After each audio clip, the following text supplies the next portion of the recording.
Salut les copains, et c'est parti pour une fois encore une vulgarisation du développement de l'énergie électrique qu'on appelle en chinois le qi.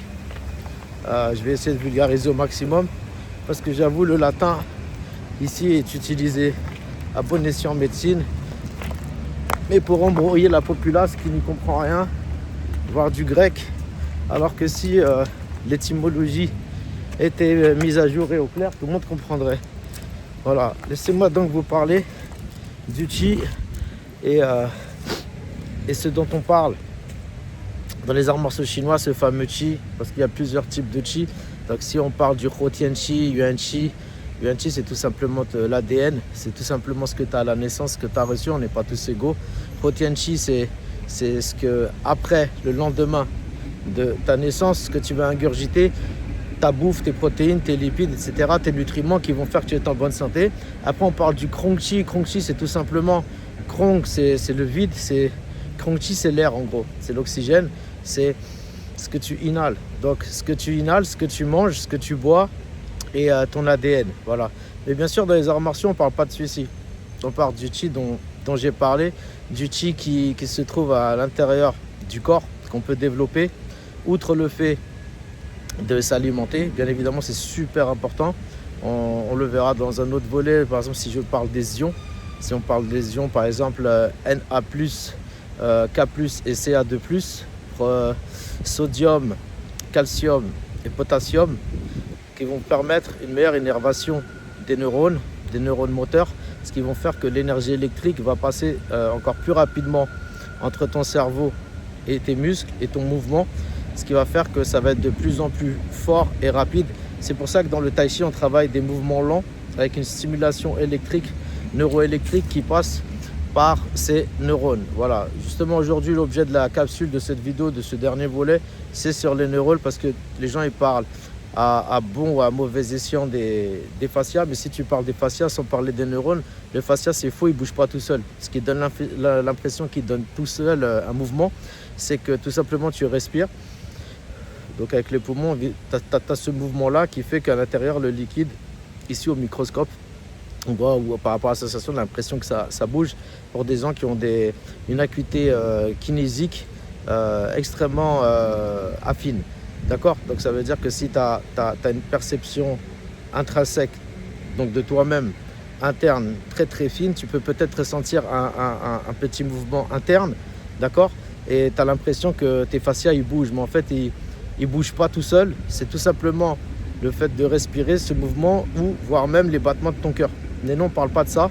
Donc outre ce phénomène-là, où des scientifiques qui jouent à le prendre et à le remettre dans un environnement oxygéné avec du sang, etc., ce qui fait qu'il a un environnement qui est recréé artificiellement. Donc ils ont vu que ça bougeait, donc ils ont créé des théories un peu ubuesques, comme si tu veux, le fascia, indépendamment de nous, pouvait bouger, donc avait une mémoire, etc. Donc tout ça c'est du pipeau. Donc il faut vraiment être clair là-dessus, il y a tout un business. Donc le fascia est quelque chose de vivant parce qu'il est innervé, d'accord? Donc il y a des neurones, il y a des nerfs, les nerfs innervés, neurones. Donc ces neurones-là, elles sont disposées de la manière suivante: une neurone, un creux, une neurone, un creux. Le creux, bien évidemment, au milieu, il y a du tissu conjonctif, il y a du fascia, d'accord? Donc c'est pas un réel creux. Mais l'énergie électrique, si vous voulez, elle saute de neurone en neurone, ce qui va créer un nerf. Par exemple, vous avez tous entendu parler du nerf sciatique. On a l'impression que c'est une espèce de ligne, un filament comme ça, longitudinal, et surtout qui est ininterrompu. Ce qui est faux, en fait, c'est ininterrompu à chaque fois. Donc si vous voulez, le courant électrique que vous allez envoyer, il saute en fait de neurone en neurone via quelque chose qui s'appelle l'axone. D'accord? Donc vous avez le noyau de la neurone, les dendrocytes, et aussi les dendrites, pardon, et ensuite l'axone. D'accord?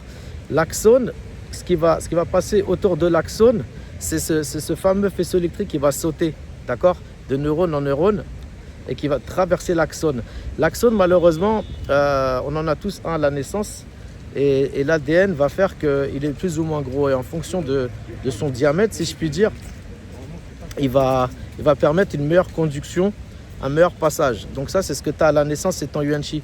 Par contre, la bonne nouvelle, c'est que ce qui englobe la neurone s'appelle la myéline. Et là, la myéline, par contre, tu peux la développer, les fibres de myéline, par stimulation. Plus vous allez les stimuler, voilà, vous allez répéter toujours le même mouvement avec une intention, etc., placé là où il faut.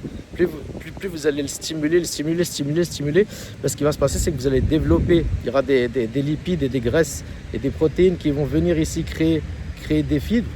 Vous avez peut-être entendu parler des cellules de Schwann. Ce sont ces fameuses cellules-là qui vont venir ici entourer la neurone et créer cette myéline, une myélinisation.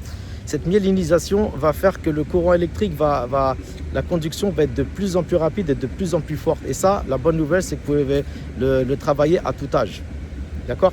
Donc, la myélinisation qui se produit en dehors du rachis cervical, du système nerveux central, ici dans les bras, les jambes, c'est les cellules de Schwann qui prennent le relais, qui s'en occupent. Celles qui vont se développer, mais à moindre mesure, mais qui se développent quand même et qui partent du cerveau et qui sont dans le rachis du système nerveux central, à ne pas confondre avec le reste, là où il y a les cellules de Schwann, le système nerveux périphérique. Là, on va parler plutôt d'androcytes. Oligo, c'est le même oligo que oligo-éléments. Les oligos, ça veut dire petit, peu. Dendron, c'est branche. Cyte, c'est cellule. Donc voilà, quand on vous explique ça, vous voyez que c'est une espèce de petite branche de cellules. Voilà. Donc pourquoi on ne dit pas ça tout simplement? Donc, vous avez des petites branches de cellules qui vont dans les neurones qui sont à l'intérieur de votre rachis. Ici, il y aura des espèces de fibres qui vont venir entourer ces neurones et vont être de plus en plus denses. Donc ça va conduire l'énergie, l'électricité ici, moteur du mouvement, de plus en plus vite et de plus en plus forte. Donc il faut travailler des mouvements à chaque fois différents pour que le cerveau à chaque fois il se régénère et à chaque fois mettre une intention affine en travaillant doucement les mouvements, un peu comme de la visualisation si vous voulez. Vous allez ici ressentir chaque mouvement. Il faut visualiser le mouvement et même en mouvement. Ça veut dire vous faites des mouvements pas statiques mais plutôt statodynamiques. Voilà, comme du tai chi. Et par exemple, si je veux mettre de la force ici dans ce mouvement-là, je vais ici visualiser tout le trajet en enlevant les trajets superflus. Ça veut dire tout ce qui ne sert à rien, c'est-à-dire les contractions qui ne servent à rien. Non, je les efface. Je vais juste utiliser le nécessaire et mettre la force là où il faut. Et faire ça, c'est très bon, vous voyez? Vous voyez, c'est très bon. Je relâche là où il faut et je contracte là où il faut. Et le fait de faire ça, vous stimulez ces cellules nerveuses. Et c'est tout le principe du tai chi, c'est tout ce travail de l'énergie connectée à votre intention, le yi, donc à votre cortex, votre cerveau, etc. Donc, vous avez maintenant compris comment on travaille son énergie interne, donc par myélinisation. Donc ici, la myélinisation qu'il y a à l'intérieur de votre rachis, quand je vous dis, ça s'appelle l'oligodendrocyte. Et à ne pas confondre avec ici les cellules de Schwann qui viennent aussi faire une myélinisation mais qui ne dépend pas du même système embryonnaire. Mais en tout cas, c'est lié, donc vous ne prenez pas trop la tête. Mais en tout cas, vous aurez très bien compris comment maintenant on travaille de manière théorique. Donc tu viens faire tes mouvements avec une tension émotionnelle, comme disait Bruce Lee dans le film Opération Dragon. Je veux une complète tension émotionnelle, pas de la hargne. Voilà. Faire des mouvements comme ça, ça sert à rien. Sauf si après tu as un niveau où tu as, en ayant trouvé le bon trajet, voilà, ici doucement. Et même doucement, tu peux le mobiliser de manière très puissante, tu vois. Mais ensuite, une fois que tout ça c'est maîtrisé, ton cerveau il l'a fait plusieurs fois dans la tête et en mouvement, une fois que tout ça c'est maîtrisé, tu pourras ici utiliser le même trajet de relaxation et de puissance électrique, tu vois, d'énergie, tu vois, pour avoir une meilleure efficience, être de plus en plus fort et de plus en plus rapide sur chaque mouvement. Ça, vous pouvez le faire dans vos courses à pied, dans vos exercices de kung-fu, quand tu fais de la peinture, etc. C'est pour ça que on parle de kung-fu et d'habilité dans plusieurs domaines et pas que dans les arts martiaux chinois. Donc je pense que vous avez compris un petit peu en théorie comment ça se produisait et qu'est-ce qui se développait avec le temps quand on a vraiment une intention et un savoir-faire sur la chose.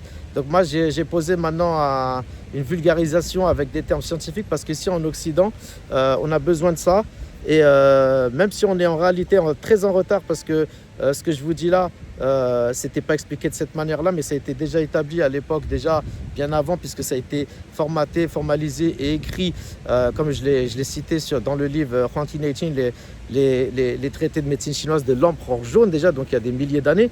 Donc la question, c'est comment eux, à l'époque, ils avaient découvert ça en parlant de Janmai, Tumai, des trajets ici, par rapport au fascia qui se trouve derrière le rachis de la colonne vertébrale et qui passe ici, ici en dessous du crâne. Donc en gros, on parle tout simplement des méninges. Les méninges, je rappelle, ça suit ce trajet-là et ça va le long de la moelle épinière derrière le rachis jusqu'au coccyx. Donc tout ça, on travaille ce système méditatif et on parle aussi de Janmai devant, ici, entre à peu près l'anus, si tu veux, et ton diaphragme. Donc tu travailles ici la petite circulation et la petite circulation qui suit ce trajet-là et la grande circulation, tout ton corps pour moi. Après, il y en a qui divisent autrement, mais chacun fait à sa sauce. Voilà, ça c'est un autre débat. J'espère que vous avez bien compris ce qui se passait de manière cartésienne, parce que en Chine, c'était surtout de manière un petit peu traditionnelle, et c'est un petit peu de la phénoménologie, si vous voulez, tu vois, en fonction des phénomènes qu'on arrivait à observer du vivant. Les gens, ils ressentaient le bien-être et ils sentaient leur puissance et leur santé physique s'accroître. Voilà. Donc, si tu t'entraînes bien, en gros, tu vas venir créer en gros de la cellule fibrose, de la fibreuse autour de tes neurones, qui vont être encore plus puissants et ils seront encore plus énervés. Pas énervés, mais innervés, on est d'accord? Donc ce qui va se passer, c'est que comme tu as des neurones un peu partout dans le corps, dans ton cœur, tes poumons, etc., ton corps peut en ressentir les bienfaits. Voilà. Il n'y a rien de miraculeux, c'est juste de l'entraînement. Bien sûr, tout ceci couplé à une bonne hygiène de vie, un bon sommeil.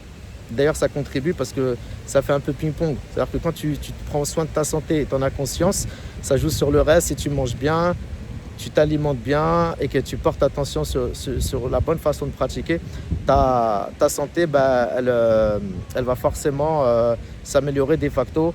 Et la bonne nouvelle, comme je l'ai dit, c'est qu'il n'y a pas d'âge, c'est pas infini, mais il n'y a pas d'âge pour développer ces composantes-là. Voilà, entraînez-vous bien, et ceci, une fois encore, c'est un cadeau, ça ne mange pas de pain. Ceux qui y croient, de toute façon, je ne demande pas de croire, parce que là, pour le coup, tu vas sur Internet, tu documentes, tu verras tout ce que je dis est vrai. Donc là, ça relève plus de la croyance, ça c'est factuel.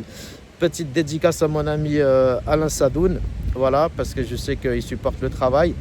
Et voilà, à bientôt mon copain.